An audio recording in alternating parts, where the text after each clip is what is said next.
Welcome back to another episode of Life in the Stands podcast. We have a very special episode today, our first in-person one after 2 years. It is also the 2-year anniversary of the podcast. It's the 80th episode. We're excited to jump into all of the biggest what-if scenarios in NBA history. So we're going to talk about if D. Rose never got hurt, what if Melo was the third member of the Big Heat, all the crazy stuff that could have happened, even if maybe Melo could have been drafted by the Pistons. But we'll jump into all of that. I want to thank everyone for watching and listening. Remember to like and subscribe. Drop us a comment for what you think some of the biggest what-if moments in NBA history are.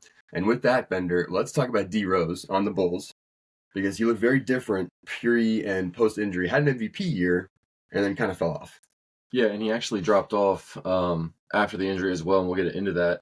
But in that MVP year, I believe he averaged, 25, 8 assists, and 5 rebounds, close to it. Yep. And he was supposed to be the next face of the NBA as well. So if you think about it, this was the new star. It's kind of like when Ja Morant first got into the league this year, or a couple years ago.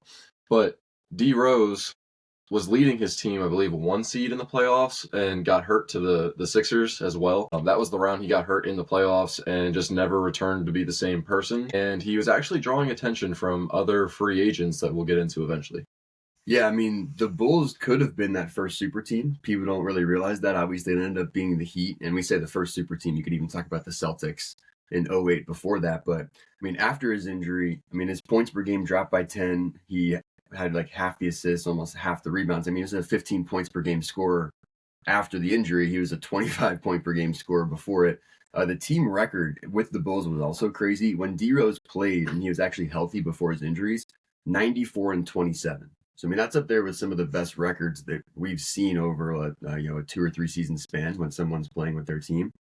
Post-injury, when he played with the Bulls, 66-61.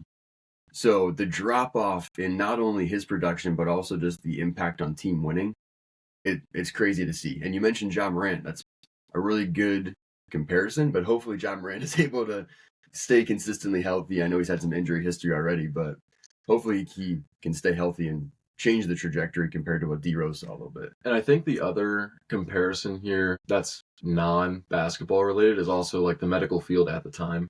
Yeah. Thinking about it, like they didn't have the technology that they have now where they can get a guy back close to 100% of what they were, like explosiveness and like that kind of thing. He played off of his athleticism. Yeah. Like he was one of the smallest guards in the league and played off of his athleticism. So once he came back, he just was never the same. So that drop off is expected. But I think a lot of that drop off as well came down to like a mental battle with him. For sure. If you listen to some of the interviews that he did, he was always talking about like, I just was never the same guy and I just didn't know how to cope with it, didn't know how to adjust to the game anymore. But I want to go back to when he did have an MVP year, because there was something that I saw in an interview where D. Wade and LeBron James were supposed to team up with D. Rose in Chicago. Now, D. Wade is a hometown guy of Chicago. He did play there for like a year before he retired, which is weird to see. If you look at his farewell tour, yeah. So think about that. If D. Rose stays healthy enough, those guys join him in Chicago, and now you had Luol Deng, Joakim Noah. You had other good role players at that time. That could have been championships in Chicago as well. Yep. Obviously, obviously that did not happen, but this does lead us into the super team that did happen in Miami, where it was LeBron, D. Wade, and Chris Bosh. Right, and a lot of people don't know as well, but it almost wasn't Chris Bosh. Yeah. It almost was Carmelo Anthony, and we can talk a lot about Carmelo Anthony. I feel like Melo's career is just like a comedy of errors in terms of like he was in so many different talks. Like, what if he was drafted by the Pistons? Well, he would have been there with Rasheed Wallace and Chauncey Billups and like young Chauncey, and like that team probably would have unseated LeBron in that era as like the dominant force in the East. But instead, obviously, the Pistons draft Milicic. LeBron teams up with D. Wade and not Melo again, Chris Bosh. And then that team goes on to rule the Eastern Conference for those couple of years. So that really did kick off like a certain era in the NBA. All of the decision kinds of things that came out, right? It struck a lot of people the wrong way. But I feel like if you look at what happened after that, and even with the Celtics team before that, that was not the worst super team that we saw. We saw KD leave OKC to go to the Warriors after the Warriors had already won the title. I was going to say real quick, what do you think was the biggest super team move or the most hated super team move between LeBron going to Miami or KD going to Golden State? It's got to be the cupcake. It's got to be the cupcake. I mean, don't you think No. so? Because, well, I mean, like, yes, D-Wade had already won a ring, but that Heat team and that core was not, like, still there and not as good.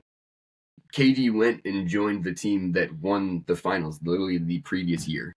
Yeah, I agree. I just think within that 5-year stretch or so, like it was so talked about KD and LeBron being the two faces of the NBA and clashing against each other.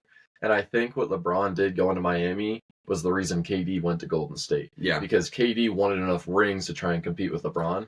Now it's not even a debate because KD had those years in Brooklyn where he just didn't win. Yeah. And then he didn't win in Phoenix yet. Right. So now he's not doing what LeBron's doing. LeBron at least went to Cleveland, won, went to Miami, won to LA, won. Yeah. So now that's not even a conversation. But Golden State also had the best record in the NBA when KD joined. Yeah, and something that I think KD doesn't get enough credit for, like he averaged like 2 or 3 more points per game in the regular season and in the playoffs in OKC, but he averaged a little more than like 3 assists per game in Golden State than he did with the Thunder. So I think one thing he doesn't get a lot of credit for is like he did adapt his game to play with that team. It's not like he just walked in there and was the same KD. Like he went there to win. He did what he was supposed to. But did you see the recent interview with the 3 of them too? Yeah. Where Steph, KD, and LeBron, and they're all like, we all feel like we're in a position to win more rings if the other 2 guys weren't sitting here with me. And that was kind of cool to see. Like they do recognize like the greatness that all 3 of them were competing with. But there's always going to be somebody in the way no matter what era you're in. And I know everybody's going to mention the obvious one. I'm going to mention the obvious one. Michael Jordan got in the way of so many people. Oh, yeah. Like Charles Barkley. Stockton and Malone. Yeah. Like there's other guys that could be talked about in a different light if it wasn't for others. For sure. That's why I was saying LeBron was the reason why KD couldn't escalate into a GOAT conversation. Well, so do you think it was more LeBron or do you think it was more Steph? Because LeBron did beat him in a finals when he was in OKC still, but then they never even made it back there. And it was, 2 years in a row they were knocked out by the Warriors? And that 3-1 loss, like I feel like that was just like the breaking point. Yeah, I don't really know. Like I feel like KD, I don't think was ever trying to catch up to Steph at a point, but I think he needed more firepower that wasn't just Russell Westbrook. So I think that's where he went to. Speaking of Russ, I mean, what if that Thunder team never did get broken up, though? Because it drove a huge divide in how we see Russell Westbrook's career versus KD's. Yeah. Because now Russell Westbrook is like Westbrook. He's, hasn't won anything. He's, the triple-double king, but it's like, stat padding. Like, that's what people want to say, right? Even though he was on a very successful team carrying that himself when that was happening. But you just look back at their careers and they're not even going to be in the same conversations, and at a certain point you look at that team and they're like, they're going to do it together. Never happened. But you're going to talk about him on that team. James Harden, what if he never went to Houston? Right. What if they would have got rid of Russ instead of James Harden? Because James Harden and KD, I felt like could have been together sooner. Yeah. Both in their primes. Yeah. Because even with KD going to Golden State, there was not really a drop-off in his scoring. There's 1 point difference in his scoring? Yeah, in the regular season, yeah. In the regular season. But in the finals, KD averaged over 30 points per game for the Warriors. So I feel like when it was time, like when the Warriors needed a guy, like KD was the guy. Yeah, so prime Harden, prime KD, that's a big what if too. That's a very big what if. And Russ ended up in Houston anyway after a little stint with the Warriors, or not the Warriors, the Wizards. I can't remember if the Wizards were. I think it was the Wizards before Houston, I think. Could be wrong about that. I think it's the other way around because CP3 eventually got in there too. Right. Yeah. Speaking of what if, CP3, Lakers, Kobe. And this is what makes the NBA fun because you can look back now, from the era that we grew up watching, and it's like, man, like there was a lot of things that you just take for granted about what we were watching, and it was history unfolding. It really was history unfolding. But speaking of like the super teams, this brings up another conversation we wanted to have because you have the Nets that we mentioned with KD, Harden, and Kyrie, which obviously blew up. Kyrie played a total of 29 games in Brooklyn. Yeah. They played a total of 16 games together. They were 13-3. But like the 1 year where they were actually like all sort of healthy, and even though Kyrie didn't play in the playoff series, they got swept 0-4 by the Celtics, and Harden went down like the first or second game. Mm-hmm. But I mean, Harden was averaging 23 and 10. Yeah. KD was averaging, his stuff, and Kyrie just barely played. But you look at that and you contrast that with a team like the Nuggets, who did win a recent championship, and their key players, I mean, Jokic, Michael Porter Jr., Jamal Murray, all drafted players. And also they were patient because those guys were all drafted players, and they won the title in 2022. Yeah. Right? Like two NBA finals ago. Jokic was a 2014 draft pick. Yeah. Jamal Murray was 2016 or 2015, and then Michael Porter Jr. was 2018. So that's like, 5, 6, 7 years with that core. A lot of patience, but homegrown talent. It really kind of, I think, flipped the NBA on its head again and was like, okay, you don't need to go out and make all these acquisitions. You can still win with a good draft process, homegrown talent, and patience. Now, here's the underrated part of that conversation, because everybody wanted to look at LeBron with Miami. I'm always going to use that example because that's just the example that won it. That's the example of super teams at our time. But if you look at Golden State, and if you look at the old Spurs team, they kept their same core together and drafted very well. Oh, yeah. They formed their own super team through the draft. So you can either do it one way or the other. And coaching. Yes. But if you're going to make all those trades to get a super team, you need to win within like a 3 to 4 year window. Right. Because all these other teams that are rebuilding the right way are winning for longer than that 3 to 4 year window. Yeah. It's cheaper contracts and it's lengthier contracts, right? And we'll get into this a little bit later, even too, like, who's got like the brightest future in the NBA right now with just their team situation, those kind of things. And newsflash, it's the Thunder because they have like 1 million picks over the next couple of years. But you're right. I mean, like when you're drafting guys and they're on rookie deals for 4 or 5 years, you have time to grow and develop that. And then not everyone's a max player. So if you draft a core, like Michael Porter Jr. is not getting a max contract. I know Jamal Murray got his, Jokic got his.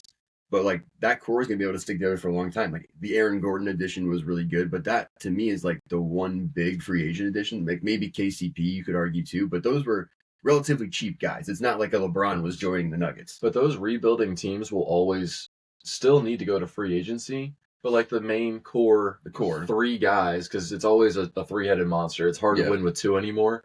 I think the last person to win a championship with a 2-headed superstar group is LeBron and AD. And even then, they had a crap ton of really good veterans on that team, like Dwight, Rondo, McGee. Like, they had all the veterans on that team. Right. That's where I think, Golden State was also an example of like a rebuilding team through the draft between Steph and Clay and all those guys. But they still went and got, like, Iguodala. Yeah, which is huge. Sean Livingston. Yeah, so they had a bunch of guys that they acquired in the process that were important. So. Yeah, the ancillary guys. And that's also where the coaching and just the organization itself comes into play. Like, do you have a competent front office with these drafted guys? But, I mean, you look back at the Nets, like, one thing that I think people forget a lot about, too, the compensation, like the trade package for KD was, like, less than what the trade package for Gobert was. Yeah. Like, people forget that Gobert was traded for, like, 5 first-round picks or whatever that was. Like, that was a Danny Ainge special for the Jazz. But you look at things like that, too, and it's like, I mean, I guess the Nets didn't give up as much as people might have thought they would need to give up, but you still mortgaged your entire future. And now if you're looking at the Nets, it's like, how do you even rebuild from here? Like, what are the steps you even take? You don't have draft capital. You don't have trade assets. Ben Simmons is one of your highest-paid players. Mm-hmm. Like, what do you do? I don't know. That's a great question. Like, so here's the thing, though. The Nets, out of all teams, they traded for all these guys. They signed all these guys as well. And they still have 31 picks in the next 7 years. So they still acquired some picks in the process, somehow, some way. Yeah. I think it was the Harden-Simmons trade. So they got a little bit out of that. Yeah. They got something out of the Mavs with Kyrie. Like, there was a bunch of different flip-flop scenarios that they had. They got lucky. They got lucky because they dug themselves out of a situation that was not good. Was not going to go well. Was not good. Well, especially with the draft lottery in the NBA too.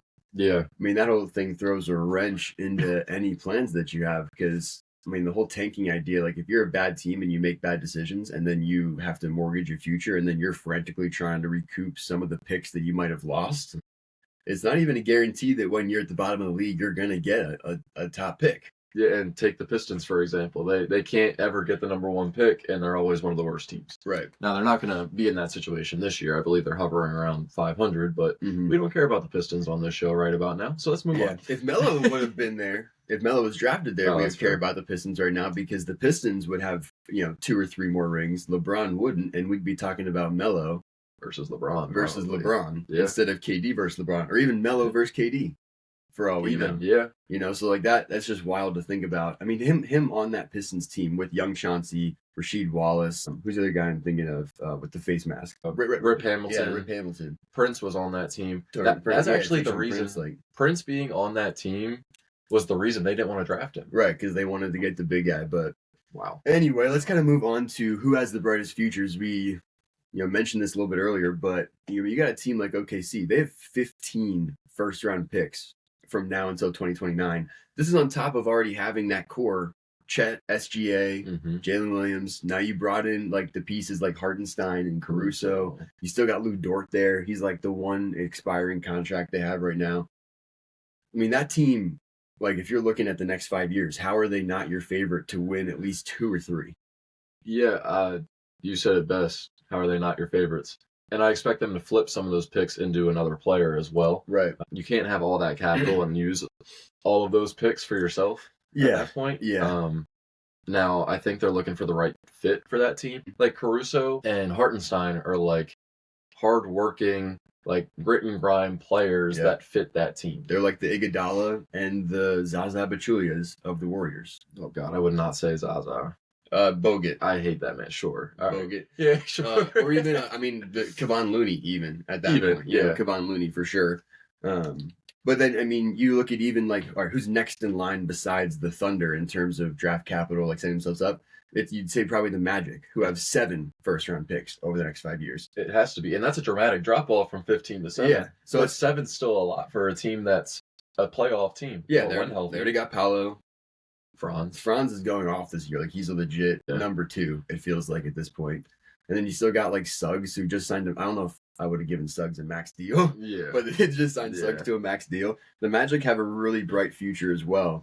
I think the draft picks for the Magic are more important, and same with the Thunder, depending on like what you're talking about, because those are 2 destinations that are not like free agency, like sexy, basically. Yeah. So like I think the picks will come in handy, and this year Paolo and Franz missed time, right? Yep. So they might miss out on playoffs. They might survive to get into the play-in, but their draft stock, like they might be in the lottery. Yep. With a team that's already built to be like a top 4 team in the East. Right.